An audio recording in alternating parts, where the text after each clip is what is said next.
Tapi penganugerahan karunia atas banyak pelanggaran itu mengakibatkan pembenaran. Sebab jika oleh dosa satu orang, maut telah berkuasa oleh satu orang itu, maka lebih benar lagi mereka yang telah menerima kelimpahan kasih karunia dan anugerah kebenaran akan hidup dan berkuasa oleh karena satu orang, yaitu Yesus Kristus. Sebab itu sama seperti oleh satu pelanggaran semua orang beroleh penghukuman, demikian pula oleh satu perbuatan kebenaran semua orang beroleh pembenaran untuk hidup. Jadi sama seperti oleh ketidaktaatan satu orang semua orang telah menjadi orang berdosa, demikian pula oleh ketaatan satu orang semua orang menjadi benar. Tapi hukum Taurat ditambahkan supaya pelanggaran menjadi semakin banyak, dan di mana dosa bertambah banyak, di sana kasih karunia menjadi berlimpah-limpah. Supaya sama seperti dosa berkuasa dalam alam maut, demikian kasih karunia akan berkuasa oleh kebenaran untuk hidup yang kekal oleh Yesus Kristus Tuhan kita. So apa itu anugerah, saudara? Ada bedanya, saudara. Waktu saudara diampuni dan saudara memperoleh anugerahnya Tuhan. Ketika kita bicara tentang dosa dan pengampunan, itu ada satu harga yang harus dibayar. Setiap kita yang berbuat dosa, itu kita harus bayar dosanya kita. Tadi kita baca ayat 13, sebelum hukum Taurat ada, telah ada dosa di dunia. Hukum Taurat datangnya kapan, saudara? Gunung Sinai, zamannya Musa, bukan? Tapi sebelum zaman Musa sudah ada dosa belum? Sudah. Tapi ayat 13 tulis, sebelum hukum Taurat ada, telah ada dosa di dunia, tapi dosa itu tidak diperhitungkan kalau tidak ada hukum Taurat. Maksudnya apa? Oh, berarti kalau gitu sebelum zaman Musa orang bebas dong buat dosa. Maksud di sini hukum Taurat itu bukan literally hukum Tauratnya Musa. Tapi waktu saudara tahu, dalam hati saudara, harus saudara tidak berbuat itu. Saudara melanggar perintahnya Tuhan, itu dosa. Adam jatuh ke dalam dosa bukan karena dia makan buahnya. Adam jatuh ke dalam dosa karena dia melanggar perintah Tuhan. Karena pelanggaran Adam, karena satu orang berbuat dosa, semua orang berbuat dosa. Untuk itu turun. Sehingga karena Tuhan itu adil, dosa itu harus dibayar. Makanya waktu Adam dan Hawa berbuat dosa, Tuhan korbankan sesuatu, berikan mereka pakaian. So from the beginning of the time, the plan of God is for us to live under His grace. Anugerah itu sesimpel apa? Saya ini yang tadi nggak layak, saya dilayakkan. Kalau kita bicara tentang pengampunan, dosa yang tadi harus dibayar, ada hutang yang harus dilunaskan, makanya Yesus Kristus perlu mati. Tapi kekristenan tidak bicara cuma kamu percaya akan pengorbanan Yesus Kristus doang. Dosamu diselamatkan, dosamu dihapuskan satu kali untuk selama-lamanya, hidupmu diselamatkan satu kali untuk selama-lamanya, and that's it. Itu benar nggak? Benar. Tapi kita mesti mengerti bagaimana caranya saya tinggal dalam anugerahnya Tuhan. So ketika kita bicara tentang anugerah, ini bicara tentang apa? Saya bukan hanya dihapuskan dosanya, saya bukan hanya dibayar hutang oleh Yesus Kristus, tapi saya yang tadinya pendosa, saya yang tadinya punya kutuk dalam hidup saya ini, saya yang tadinya tidak punya hubungan, tidak punya arahan dengan siapa di muka bumi ini, ketika saya bertobat, ketika Tuhan memperoleh saya, membeli saya dengan darahnya, hari ini saya dapat memanggil Dia, ya Aba, ya Bapa. Hari ini saya beroleh identitas yang baru, yang saya bisa disebut anak-anak Allah. Ini baru namanya saya tinggal dalam anugerahnya Tuhan. Ini kebenarannya. Setiap kita perlu tinggal dalam anugerahnya Tuhan. Ketika kita bicara tentang anugerahnya Tuhan, ketika kita bicara tentang betapa besar kasih karunia buat hidup kita, kita nggak cuma bicara diampuni dosa kita. Itu benar. Tapi kalau anugerah Tuhan, definisinya cuma dosamu dan dosa saya diampuni, terlalu kecil definisinya. Dia bukan hanya mengampuni dosaku, dia bukan hanya mengampuni dosaku, dia melayakan kita. Dia memanggil kita anak. Dia membuat kita ini ahli-ahli waris. Itu anugerah Tuhan. Roma 8:14 ditulis, semua orang dipimpin roh Allah adalah anak Allah. Sebab kamu tidak menerima roh perbudakan yang membuat kamu menjadi takut lagi, tapi kamu telah menerima roh yang menjadikan kamu anak Allah. Oleh roh itu kita berseru, ya Aba, ya Bapa. Roh itu bersaksi bersama-sama dengan roh kita bahwa kita ini adalah anak-anak Allah. Dan jika kita adalah anak, maka kita juga adalah ahli waris. Maksudnya orang-orang yang berhak menerima janji Allah, yang akan menerimanya bersama-sama dengan Kristus. Itu juga kita menderita bersama-sama dengan Dia, supaya kita juga dipermuliakan bersama-sama dengan Dia. Banyak orang tahu dosa diampuni. Banyak orang mengerti dosa saya diampuni satu kali untuk selama-lamanya.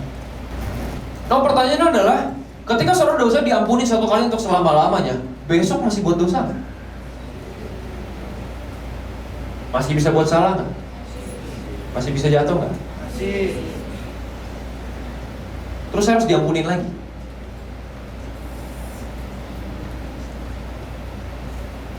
Saya harus datang lagi sama Tuhan, nangis-nangis minta maaf. Saya harus ikut RE lagi, sesi satu pertobatan lagi. Saya didoain lagi biar saya bertobat. Enggak kan? So what's next? Setelah dosa kita diampuni, what's next? Perlu tinggal dalam anugerahnya Dia.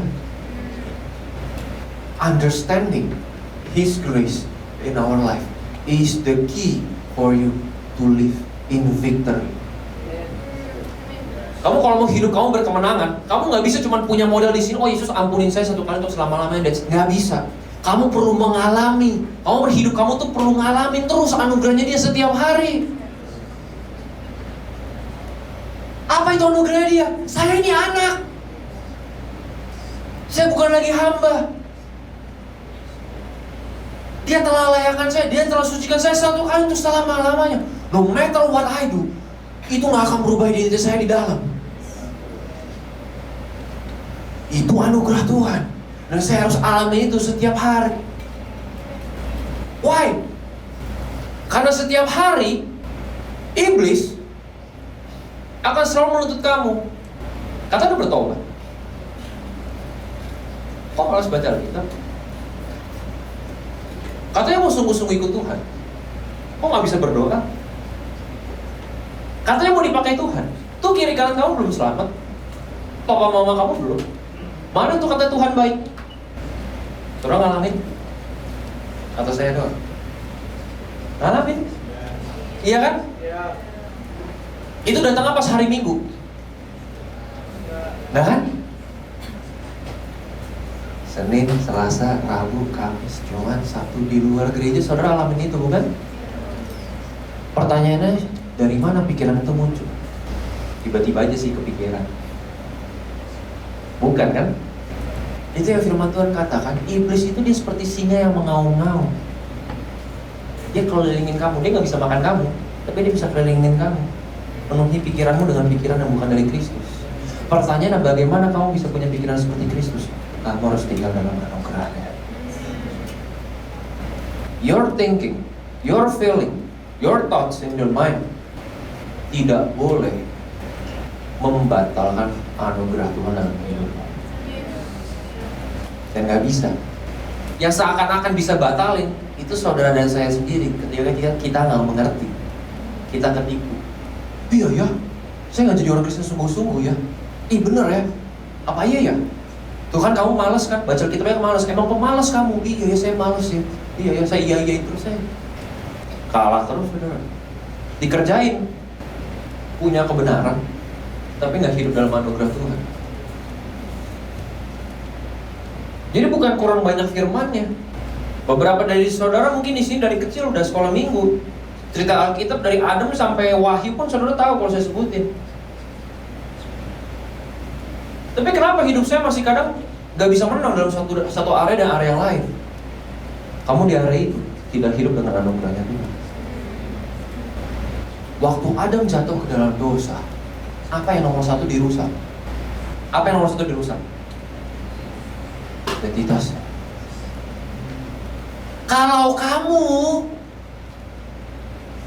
seperti Allah, buatlah ini, makan. Ular datang sama Hawa. Kenapa nggak datang sama Adam?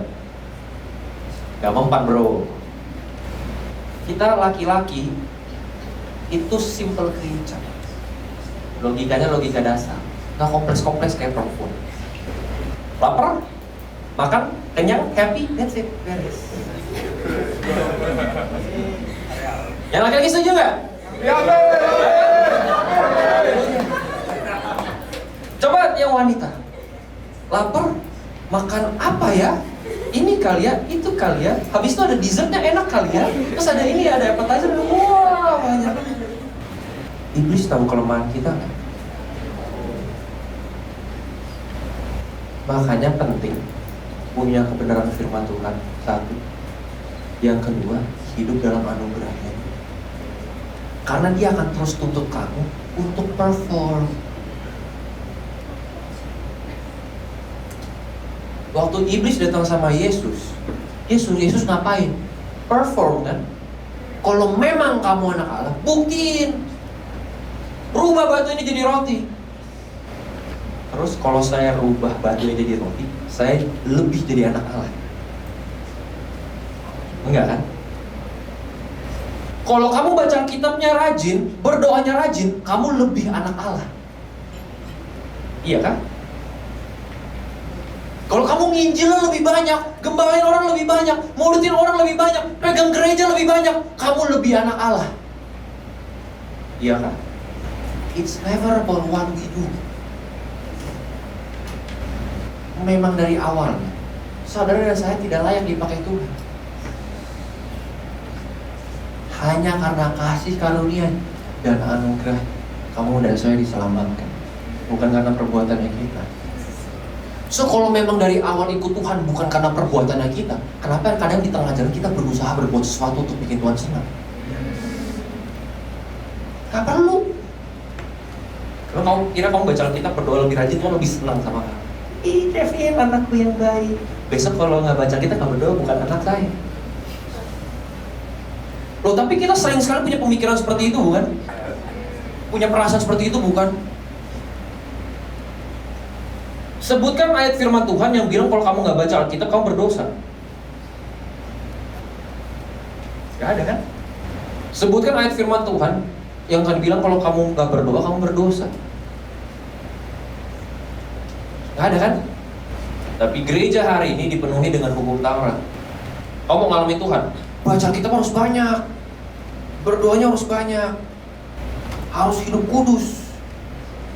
Saya nggak bisa pastor, saya hidupnya kudisan, nggak bisa kudus.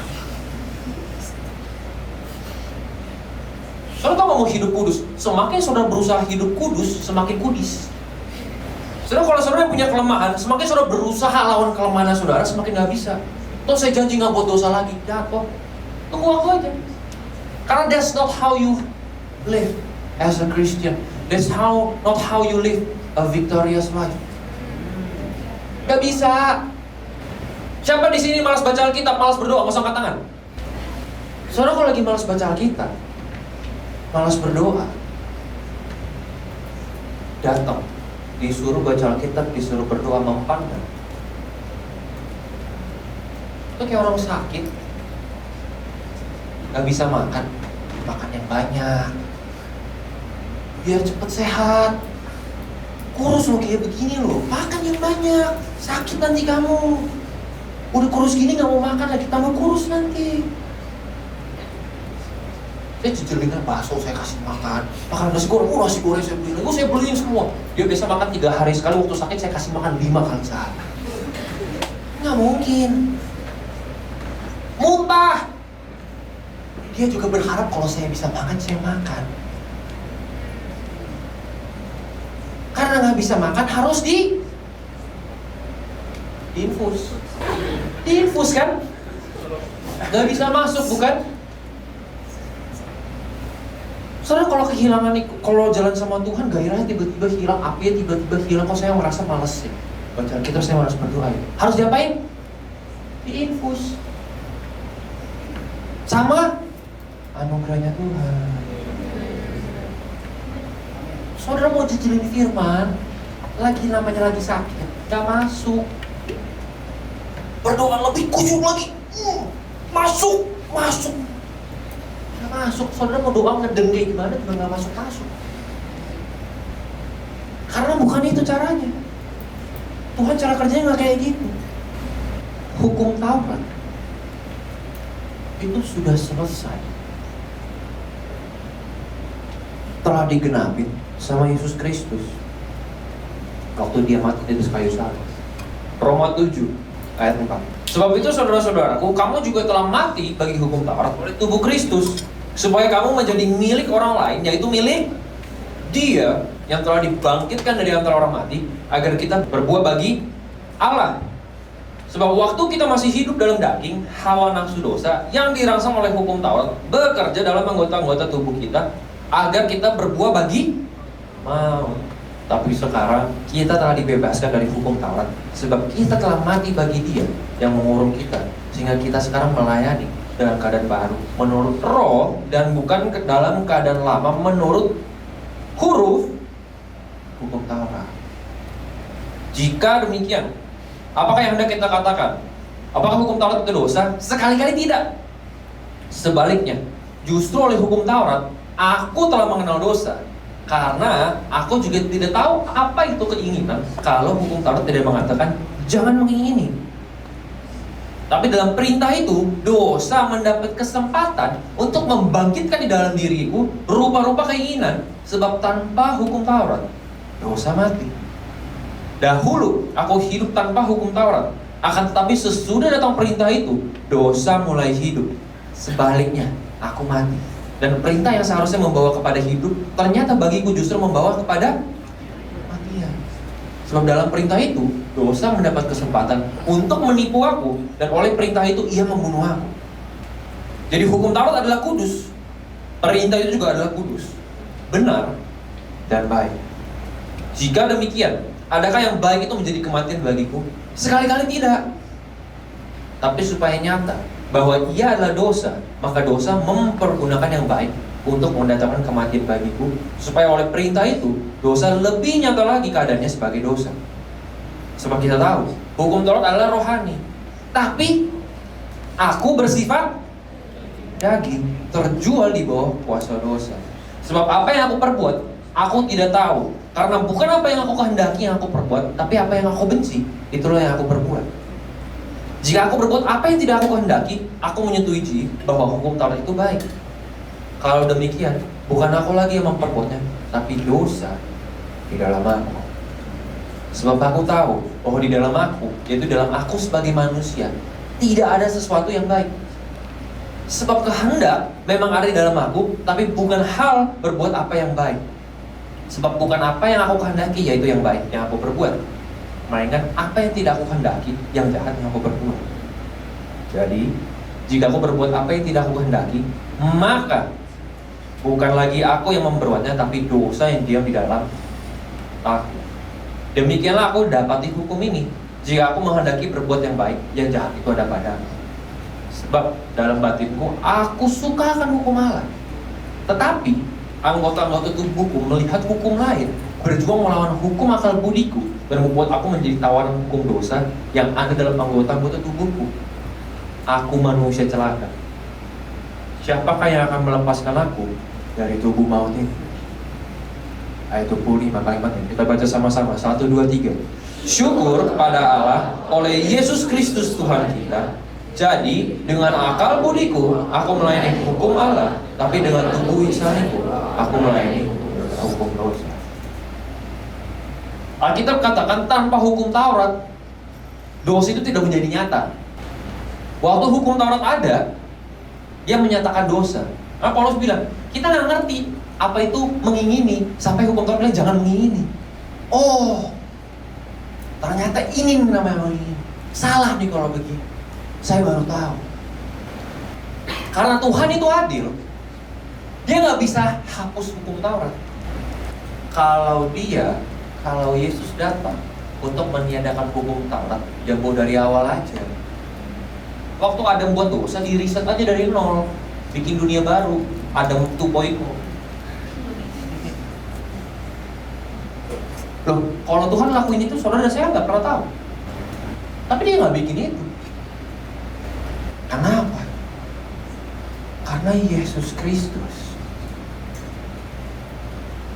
itu udah di-plan untuk mati bahkan ketika Adam belum berbuat dosa. Kristus itu redemption arc-nya kita semua. Jauh sebelum kamu dan saya lahir, jauh sebelum Adam jatuh ke dalam dosa, Tuhan udah siap.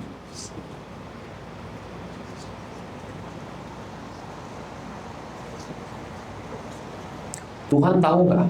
Habis kita ngalamin dia, identitas kita diubahkan, kita will struggle. Tahu. Paulus saja struggle. Paulus bilang, bukan hal yang aku inginin yang aku lakuin, tapi apa yang aku nggak pengenin, tapi aku lakuin.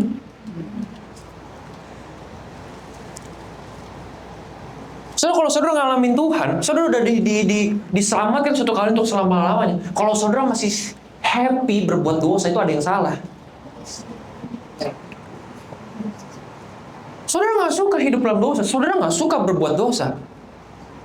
Karena that's not you anymore, that's not your identity anymore. Udah bukan kamu lagi.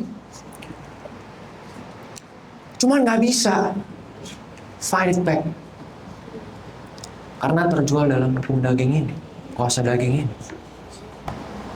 Makanya 24 Paulus tulis, aku ini manusia celaka. Siapa yang bisa lepasin saya? Ada. 25 langsung dibilang, syukur kepada Allah oleh Yesus Kristus Tuhan kita. Tanpa Yesus Kristus, kita semua nggak ada yang benar. Tanpa Yesus Kristus, tanpa pengorbanannya di atas kayu salib, kamu dan saya hari ini nggak ada di tempat ini. Kasih karunia-Nya, anugerahnya, lebih dari cukup untuk setiap kamu dan saya.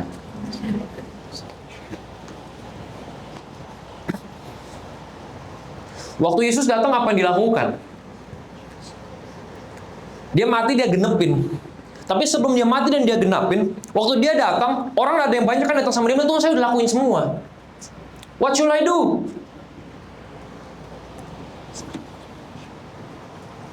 Saya sudah lakuin semua hukumnya Musa. What should I do next? Pernah baca?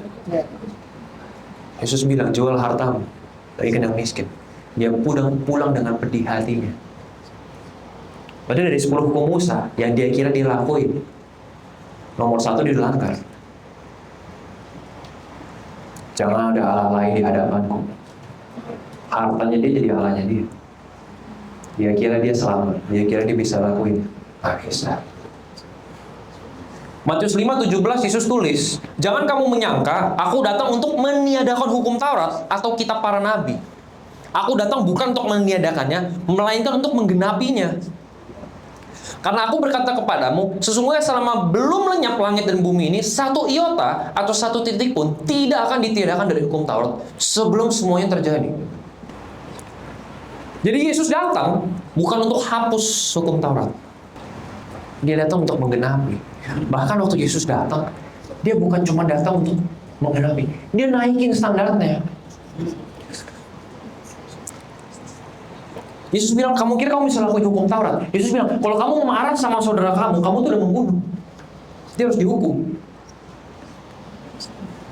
Hukum Musa bilang jangan berzina. Kamu melihat perempuan, kamu sudah mengini, kamu udah berzina. Hukum Taurat itu datang di muka bumi ini to point out kemana? Ke Yesus Kristus. Maksudnya apa? Kamu mau lakuin hukum Taurat dengan kekuatanmu sendiri, nggak bisa. Nggak akan pernah bisa.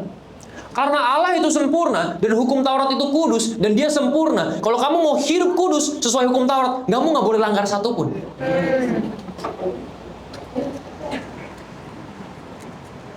Dan at the end of the day, kalau kamu merasa bisa, nggak boleh ada satu pun, setengah pun nggak boleh. Semuanya harus kamu hidupin dan lakuin. Siapa yang bisa?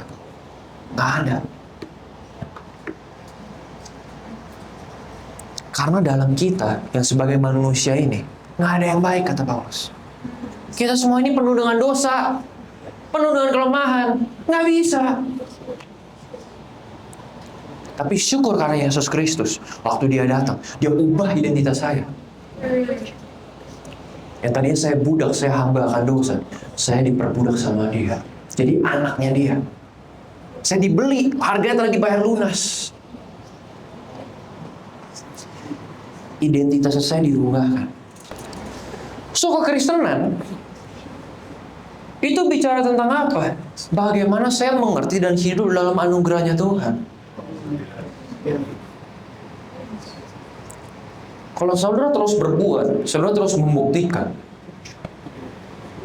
saudara nggak lagi hidup di bawah hukum Taurat, saudara lagi hidup, saudara nggak lagi hidup dalam anugerah Tuhan, saudara lagi hidup di bawah hukum Taurat.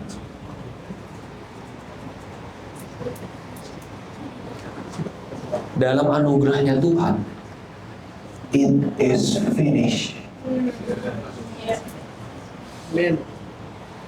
Dalam anugerahnya Tuhan, it is finished. Semua telah selesai oleh Yesus Kristus di atas kayu salib.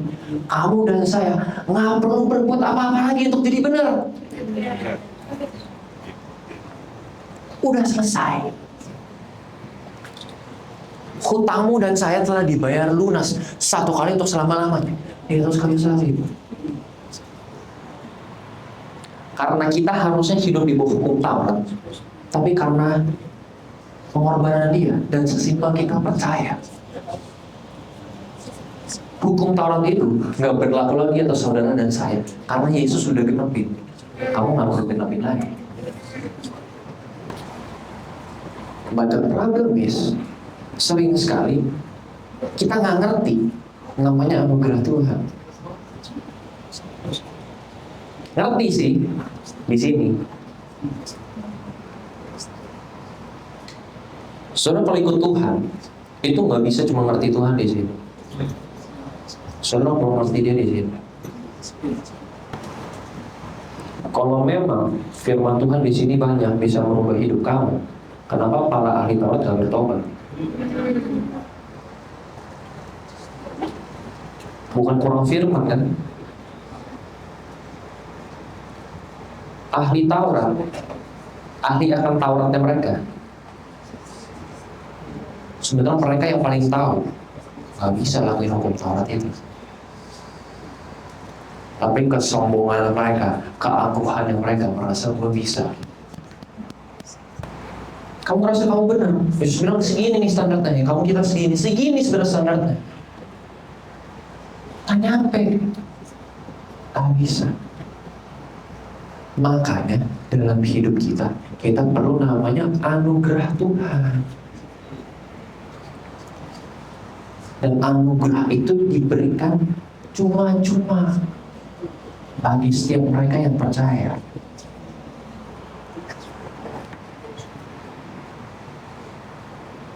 Pengampunan diberikan cuma-cuma. Anugerah Tuhan diberikan cuma-cuma. Tapi setiap kita harus mengambil itu dan menghidupi itu, baru bisa berkemenangan.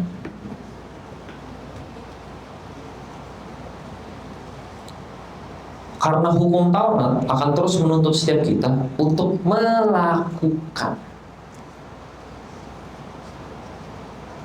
Kepada Tuhan, do this, baca kitab yang rajin, berdoa yang rajin, injilin orang, gembalain orang, ngurutin orang, pergi ke sana, kamu harus begini, kamu harus aktif, kamu nggak boleh diam, kamu begini, kamu begitu.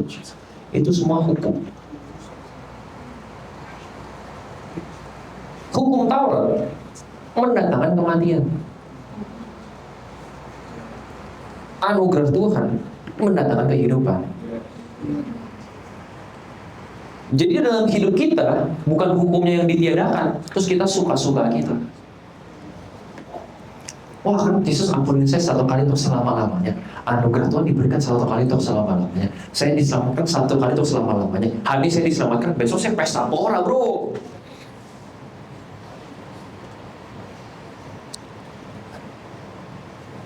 Kalau ya, ini kita bicara logika dulu. Ya. Kalau Kevin berhutang sama saya,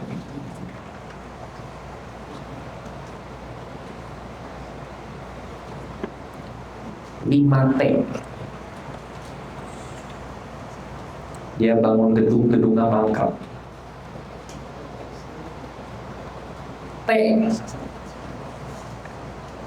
Saudara kalau tahu di bank itu nolnya berapa banyak, mungkin layarnya nggak cukup tuh. Ya kan? Dia berhutang sama saya nih. Talau pan. Saya datang sama Kevin, saya bilang, Kevin, kemarin kamu hutang berapa? 5T nih. Ya udah, saya utangmu lunasin.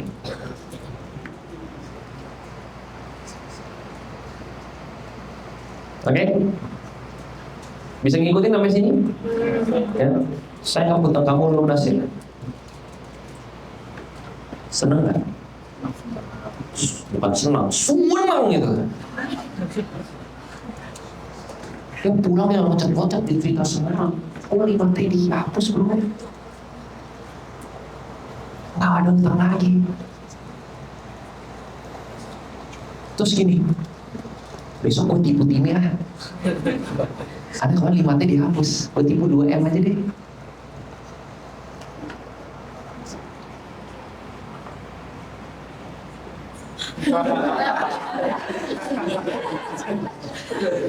Ya enggak? Kita masuk bawa Tuhan dulu. Mana ada orang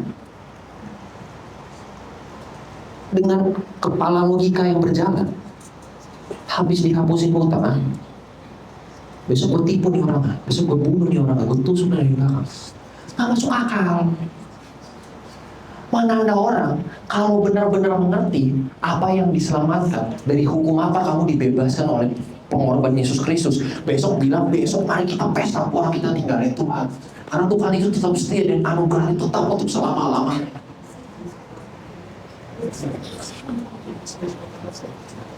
Itu orang nggak mengerti anugerahnya Tuhan.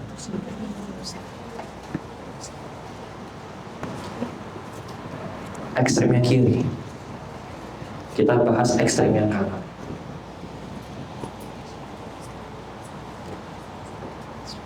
Oh, anugerahnya Tuhan itu beda-beda buat setiap orang. Maka gereja bikin istilah hyper grace.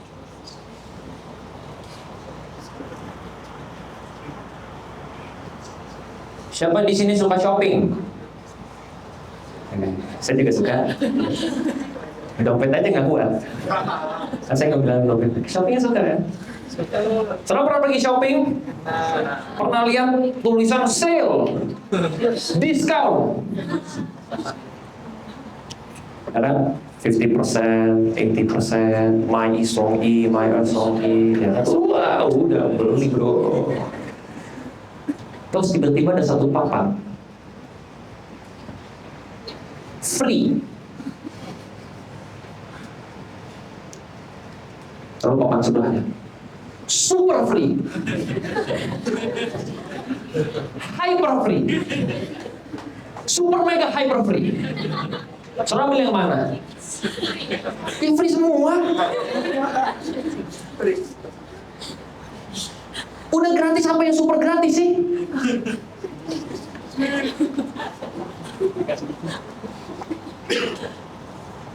Vin, nggak punya HP ya? Saya kasih HP saya. Berapa tim? Gratis. Terus dia ngomong, saya dikasih, saya dikasih HP super gratis dari Timi. Super gratis. Bentar. Berarti gratis itu ada harganya dong. Dia harus super dulu kalau dia gratis. Gratis ya gratis. Ngomong apa tuh? Dikasih. Anugerah Tuhan dikasih. Nggak ada orang Tuhan bilang, oh, kamu kasih, kalau besok ngebaca Alkitab saya ambil lagi. Tapi berapa banyak dari kita punya pemikiran dan perasaan seperti itu. Kalau saya nggak baca Alkitab, kalau saya nggak berdoa, kalau nggak saya sungguh-sungguh hidup sama Tuhan, nanti anugerahnya hilang. Maka saya harus hidup untuk mendapatkan si super grace itu. Orang nggak gratis. Kamu diselamatkan karena kasih karunia dan anugerah Tuhan, bukan karena perbuatannya kamu. Kamu diselamatkan karena imannya kamu. Kalau in the beginning, semua kita mulainya cuma karena iman sama Tuhan. Apa bedanya sama waktu saya jalan sama Tuhan? Sama aja. Di sini saya cuma perlu apa? Perlu beriman doang. Nggak perlu berusaha. Kalau saya mengerti anugerahnya Dia dan kebenaran firman-Nya.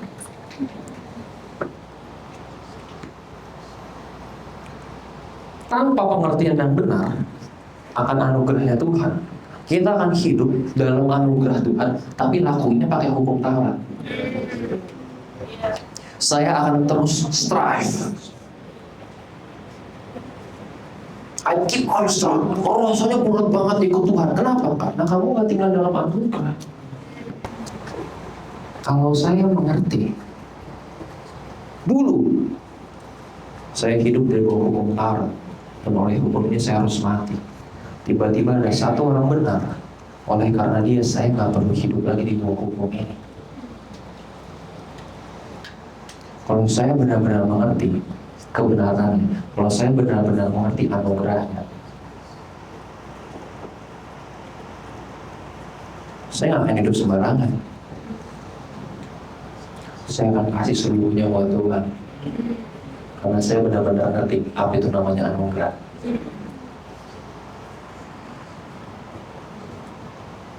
Bukan karena nggak boleh ngomong kasar karena kamu seorang Kristen. Bukan gak boleh gonta-ganti pacar. Bukan berarti gak boleh kerja. Tapi the way I live tidak akan sama seperti sebelum saya mengenal Yesus Kristus. Karena dulu yang saya ngerti begini, hidup di bawah hukum ya harus begini, harus begitu, baru bisa begini, baru bisa begitu. Hidup sama Tuhan di sini gak ngapa-ngapain dapat ya. Saya cuma perlu percaya dan berserah, dapat ya? Bisa ya? Bisa. Yang kita perlu cuma anugerahnya Dia.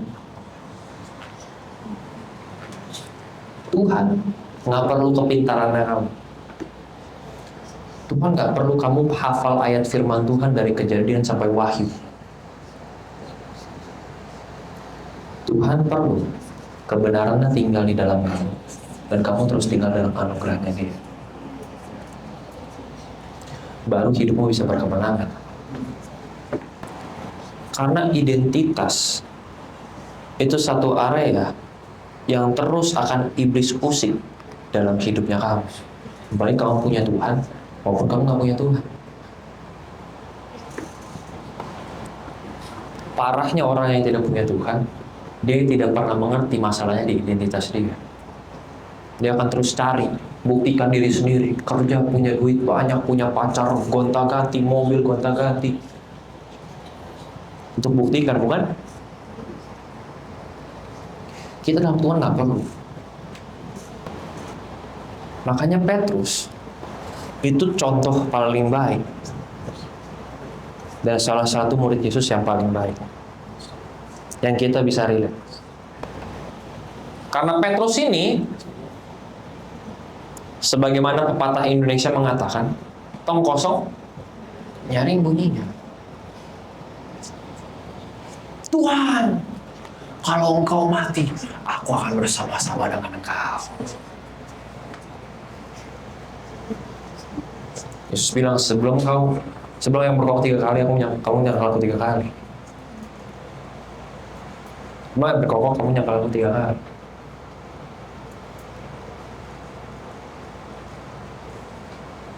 Petrus itu orang yang terus perform.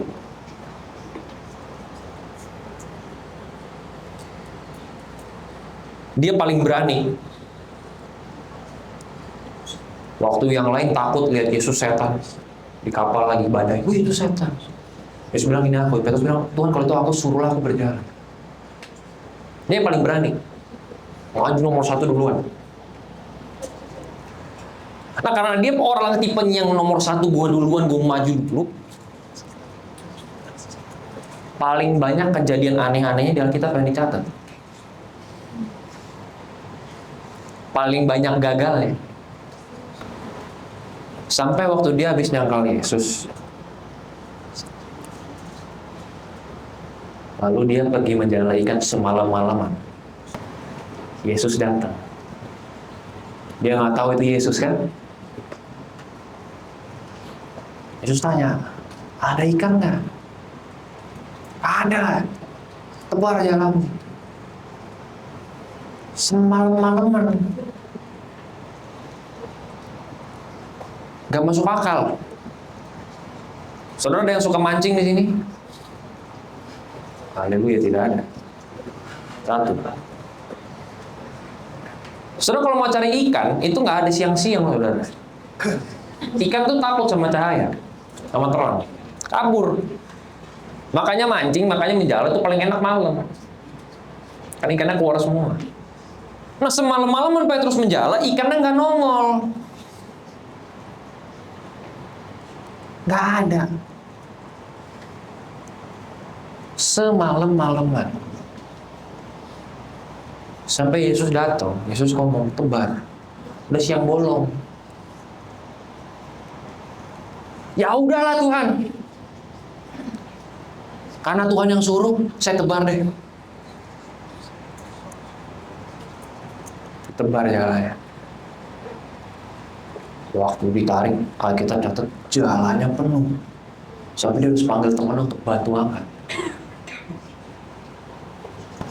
Petrus masih nggak sadar itu Tuhan. Yohanes harus ngomong, itu Tuhan. Bro, dicopot baju dia langsung renang. In our life, waktu kita hadapi masalah, bukan nggak ada Tuhannya. Kita cuma perlu sadar itu Tuhan. Tuhan di situ. Karena kita kejar dia di situ. Waktu Petrus sampai ke daratan, udah ada api, udah ada ikan. Yesus tanya sama Petrus, Petrus, apakah engkau mengasihi aku? Iya Tuhan, kau tahu mengasihi aku. Gembalakan domba-domba. Petrus, apakah engkau mengasihi aku? Iya Tuhan, aku mengasihi. Gembalakan domba-domba. Petrus, apakah engkau mengasihi aku? Tuhan, kau tahu aku mengasihi engkau.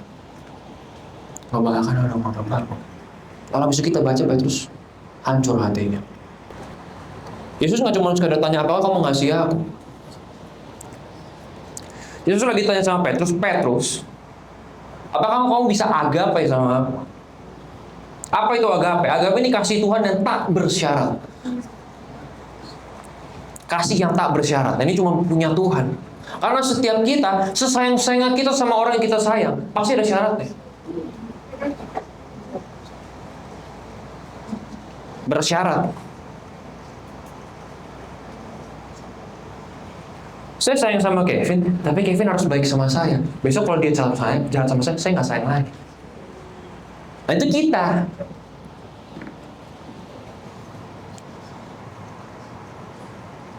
Saudara kalau mau praktekin kasih Tuhan yang tak bersyarat, saudara belajar gembalain orang. Nah, berasa tuh.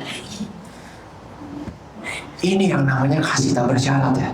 Diajarin, ditraktir makan, dituntun, masih nggak mau. Terus dadah.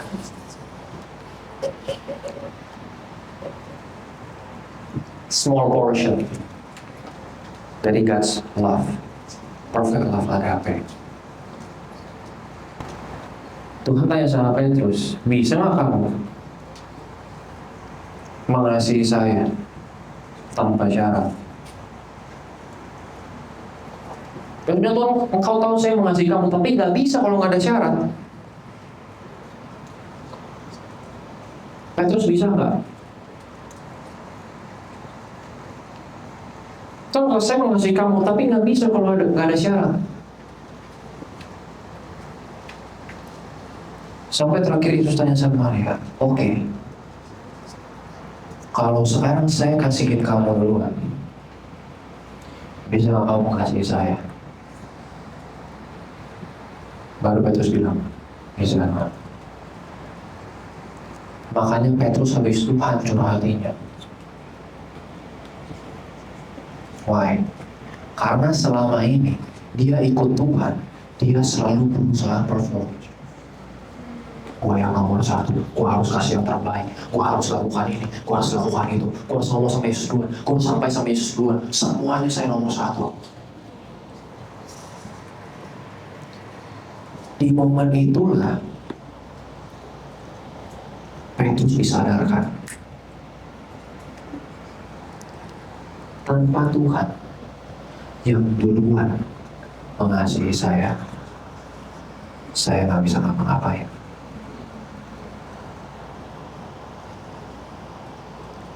Tanpa kasih karunia-Nya dan anugerahnya dalam hidup saya nggak bisa ngapa-ngapain.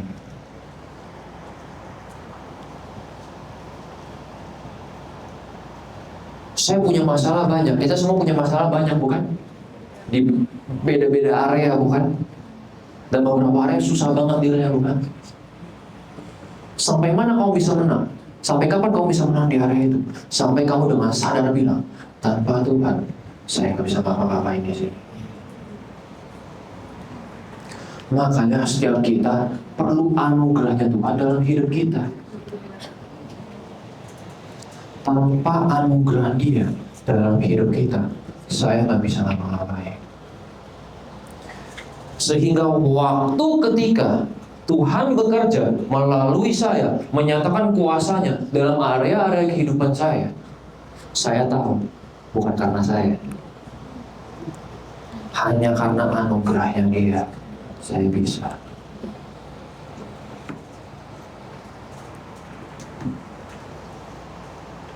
Saya nggak bisa nginjil Tuhan, saya nggak bisa gembalain orang Tuhan, saya nggak bisa ngomong.